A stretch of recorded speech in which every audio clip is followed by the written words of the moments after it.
casting director, Francine Maisler. We also have stars of the movie, Florence, Pugh.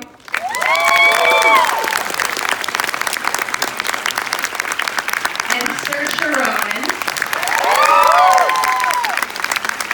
And finally, writer-director Greta Gerwig.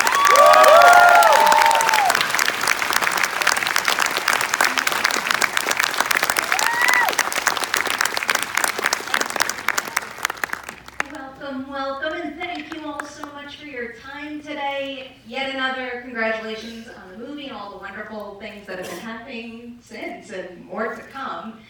Greta, I wanted to start with you on this, and specifically kind of recounting the pitch process, because I know the first round of it for you was just to write the screenplay. So at what point were you confident that, no, I'm not just writing it, I need to direct it as well? Well, actually, I love this book. I grew up with this book. It was my favorite book. But then I hadn't read it in something like 15 years, and I read it when I was 30, and I was instantly like, I was so modern, it was so exciting, all of the themes seemed incredibly urgent, so I was like, I've got to make this into a movie. I know exactly how I want to make it. I want to start when they were adults. I had a whole idea, and so I sort of talked my way into Amy Pascal and this office, and talked to her and Robin Swiper and Denise Denovi, and I was like, here's my idea. It's about authorship and ownership and women and art and money, and I'm going to tell it out of order, and I'm going to direct it for you. And they were like, who are you? I had not made Lady Bird, and I was not a person you hire to do anything. But I was really I felt like I had to do it. So initially they hired me to write the script, and then after I had directed Lady Bird and it came out, then they said, would you like to direct the movie? And I was like, yes, time has finally caught up to what I wanted. I'm just curious, because sometimes when you grow attached to a piece of material at a young age and then revisit it when you're older, you see new things or maybe gravitate towards certain characters that you might not have before. So I don't know, if young you had written this screenplay compared to adult you, what might it have looked like then compared to now? Well, I mean, what I saw was entirely different in the book when I was young. I mean, I think that was part of what I was trying to capture with this adaptation, was this, in a way it was mirroring the way I was reading the book. I'm both, these are these women looking back at their younger selves, and it was also me re-experiencing the book, but also thinking about myself as a young woman reading it. So it was kind of a double experience. And I think the thing is, when you're young, you have absolutely no perspective on the thing you're going through. And I feel like making it when I was a grown-up. Actually, I'm 36 years old, which is exactly the age Louise May Alcott was when the book was published. So I felt like that was a sign. But it creates this ache in the telling of it because it's gone. Saoirse, I was wondering when this came into your sights here, because I do know that when you heard about it, you said, I'm playing Jo. Is that strictly based on knowing the Little Women source material and having worked with Greta, or did you know her take on the story? I didn't know exactly what Greta was going to do with it, but I knew it was going to be smart and better than what anyone else would do with it. So yeah, I just knew I wanted us to keep working together. And I had grown up with the book, and I had grown up with other film adaptations of the book that I absolutely loved. And kind of like what you were saying, I think depending on sort of where you're at in your life, you can really identify with each of the girls individually, and you can kind of find something of yourself in each of them, depending on sort of where you're at yourself. So I always loved that about them, but I did always gravitate back towards Jo. And so when I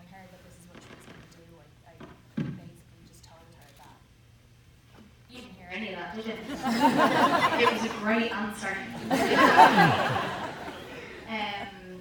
Did you actually hear any of it, or will I say it again? You didn't? Oh shit. Maybe we should play a game where Francine can sum up what you just said. Well, no, just basically that I had grown up with the books and had grown up with the adaptations of the book and could sort of find myself in each of the girls depending on which point I was at personally in my life. But I did always gravitate back towards Jo. So I think it was a combination of the affection that I had for the story and for the girls, and also the knowledge that whatever Greta was going to do next, it was going to be smart and brilliant and different to what anyone else would do with Little Women. So I just went up to her at a party that we were at, or like an award show or something for Lady Bird, and I just sort of like aggressively tapped her on the shoulder for ages until she turned around. And I just said, listen, I know you're going to do Little Women, and I just want to let you know that I'm going to be playing Jo. And she said she would think about it, which is not what I expected her to say, but anyway. Yeah, and so that's kind of how it happened. I'm gonna just walk around Hollywood aggressively tapping people. Yeah, it works sometimes. See what happens. Florence, I do want to know what your first impression was when you were approached to play Amy and you hadn't read the full script, because I don't think many folks out there, or not many that I've spoken to at least, say Amy was my favorite character from the source material. But what you two have done with this role in this film is nothing short of exceptional. So I'm curious, what was your first impression when that was the March sister that you were going for? I mean, everything about Amy is totally delicious, and even in the book, I've always appreciated naughty characters, and what Greta gave to Amy in this version was just so exciting. And I think something that I've always thought quite amazing about this particular script is take away the book and take away this being something that everybody's grown up with. In terms of the characters and what we as actors get to do going from young to old is so exciting. And then also, for me, I got to help persuade everybody that Amy is actually pretty amazing, and she's this incredibly intelligent girl who didn't just burn the book and end up with the guy. And that's scary, because everybody hates her already, but so thrilling, because we had an opportunity to give her something more, and that was, bliss. What were the pros and cons of going straight from Midsommar to shooting Little Women? I went from a nightmare to like very quaint white heaven. Like there was snow when I arrived. It was completely polar opposite. The pros and cons. Midsummer, I went through emotional distress every single day of the shoot, which was great. And then I came and I've said this over and over again, and I think Amy was my total therapy that I needed during the shoot. They were completely opposite, but I got to be a child, and there is nothing more freeing and wonderful than being her in her young element. And actually all of the scenes when we were kids, there was this certain energy of just letting go, and you never get to let go, really. And I think that was the set that Greta gave us, and the actors that we were with. It was like we were going back in time every single day. So yeah, I really did have all the therapy that I needed on Little Women.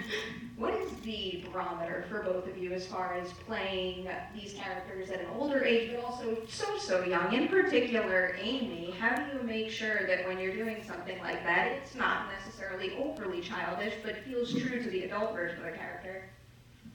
I think, sorry, before you say, the scariest thing was that I knew I was a 23-year-old pretending to be a 13-year-old, and knowing that I had a woman's body. So for me, the moment when I could relax was when I actually saw how young we could make me, and with the fringe and with being bound and wearing all the child corsets and everything that would really shrink me into a child. But before that, it was quite scary. You don't know how big or how little you're being, and then of course you just completely trust your director to tell you otherwise. Nailed it. Francine, we would be here all day if I listed off the incredible list of credits that you've worked on. You've worked with some incredible filmmakers over the years too. I'm curious, just for your work, is there any constant as far as a director, a quality that a director has to have that makes you the most effective at your job as far as being a collaborator and forming an ensemble goes? Oh, thank you for the compliment. Of course. You know, I sit here with Greta, and I just keep remembering back to, okay, I'm going to be honest. When Greta first called me about Little Women, I was it was a dream to work with her. She didn't know that. But I wasn't a big Little Women fan, which I never told her. And it wasn't that I wasn't a fan of the book, but I was much more of a young SNL watcher and those kind of things. That's what I grew up with, the family. But I had seen the movies, and then I did think, why are we making this again? And that's the truth, and a lot of people maybe, and then she told me her vision, and I'm just gonna take the opportunity to say I am just in awe of the work that she did, because I could watch this movie over and over again, and I'm so glad that young women and people are introduced to it in this way because of her. I mean, so I just, so is there one thing, I work with so many different, they're so different. I can tell you about Greta, who's here, who makes the environment for actors to come in and audition so warm and so welcoming, which is so important for actors to do well. She even, on one of the auditions, enlisted some of her friends to come in and read with the actress, so that it would feel not just, this office room in some building, so that the actress could really soar. And all directors don't do that. They don't. A lot of directors now, to be honest with you, we take a lot of auditions. They're not in the room. Maybe a lot of my directors are European, so they're not here.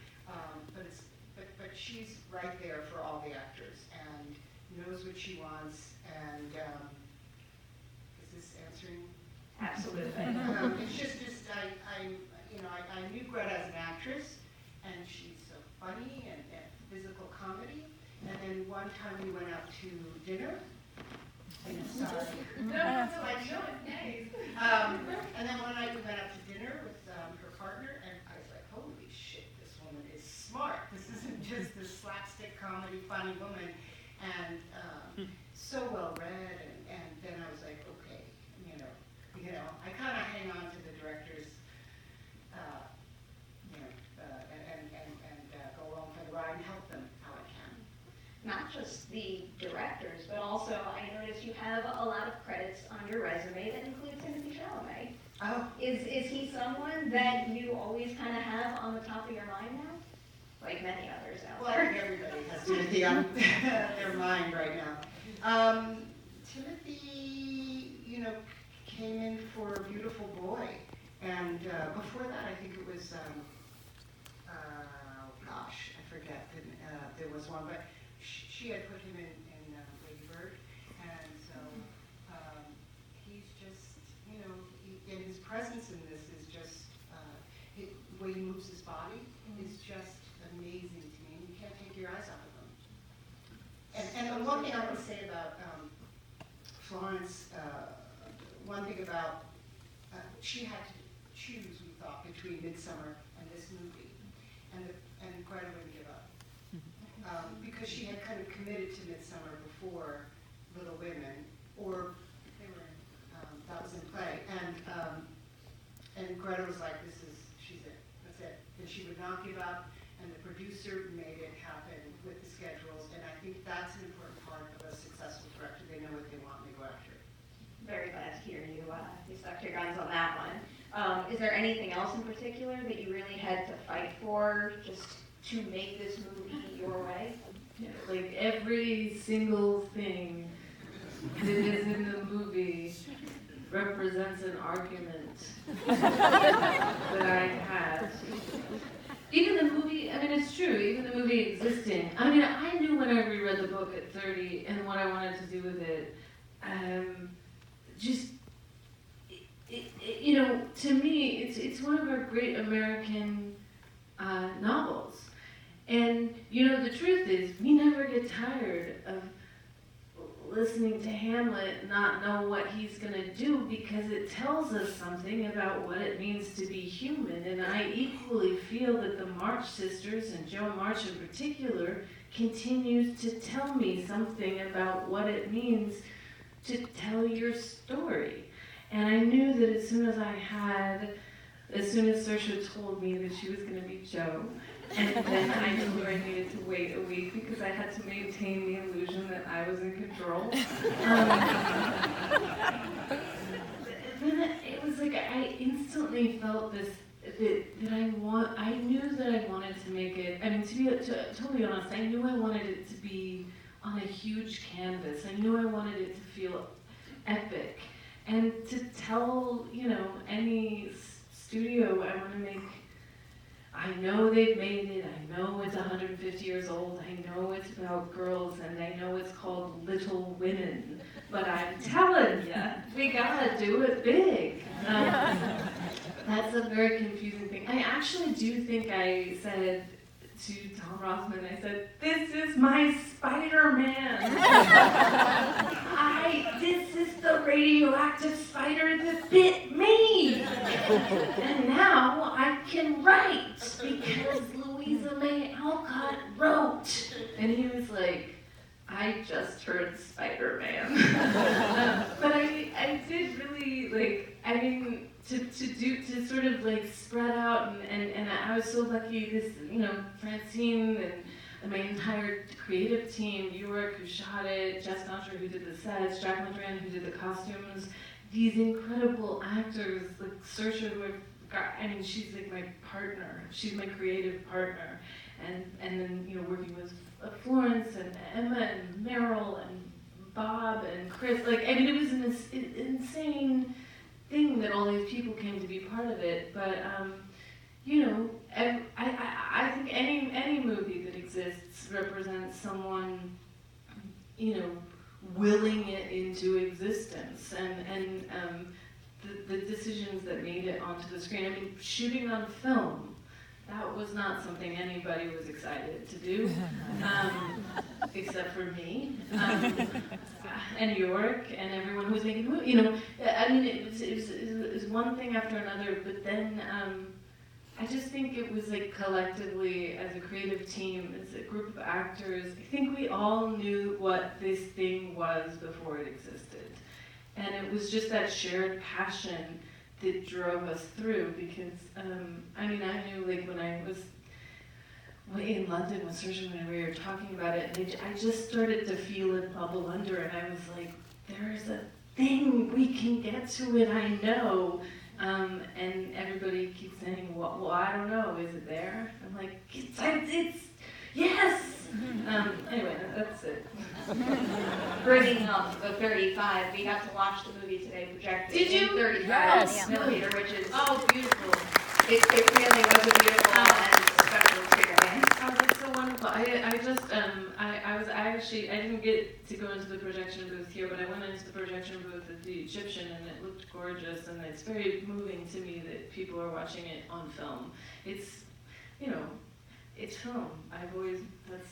It's movies.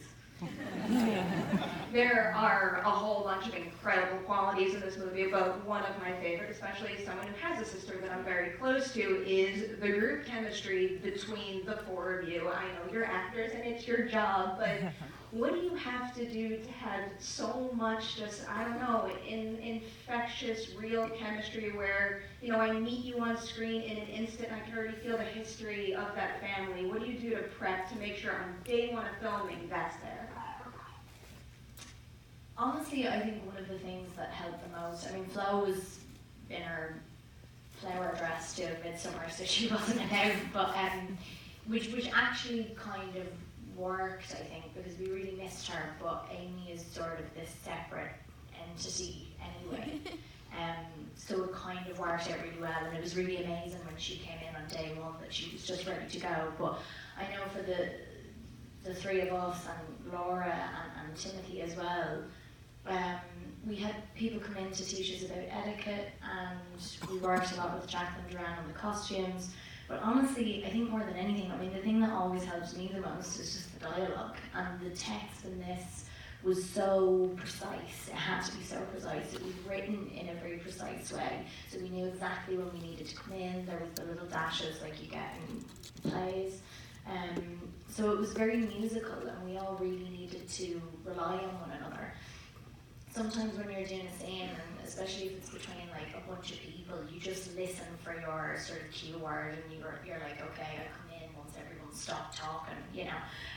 Whereas with this, we all had to be so in tune with one another, and I think that really helped us to bond. We really had to kind of take care of one another. And then as well, like we've been saying too, that I think we all have like such a similar sense of humour, which really helped. So like when we were off set, we were just all kind of messing about the whole time and doing funny voices and ripping the best out of each other. And then Greta would allow that. This is another great thing that great directors have, is that they don't stop whatever's happening offset. They allow that energy and that dynamic to sort of keep growing and becoming something real, and then she just allowed that to like tumble into the scene.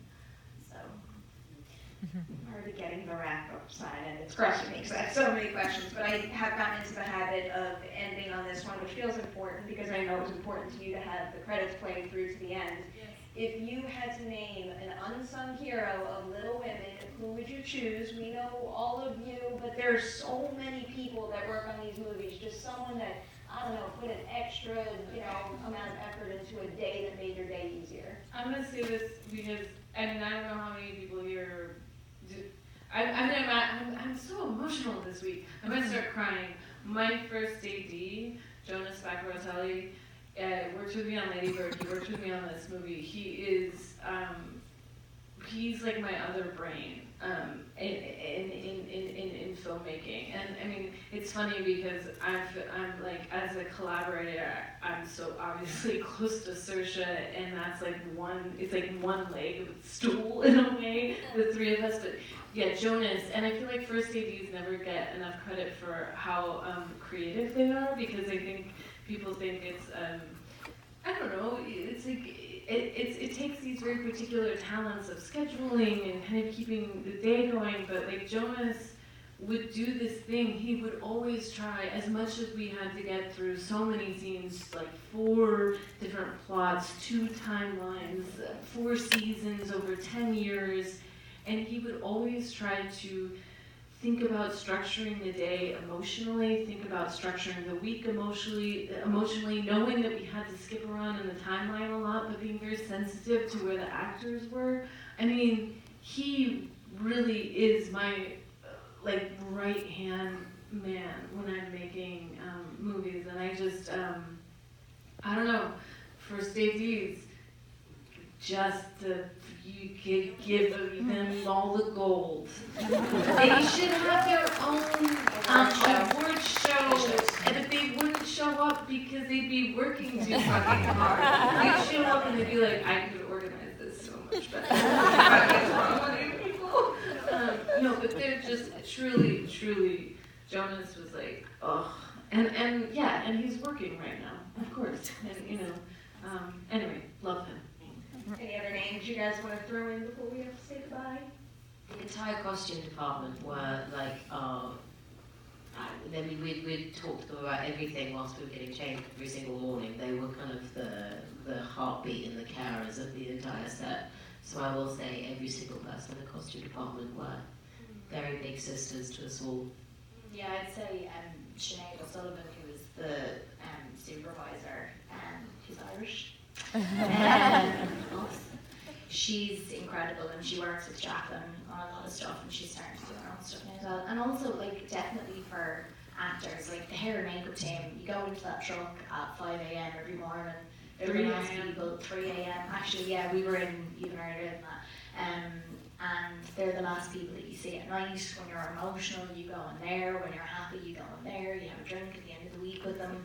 We had Frida, our head of department in hair, had a little dog called Freya, who was like literally our therapy dog, wasn't she? And whenever any of us were stressed, it's like she would know and she would just like ask to be put on her lap.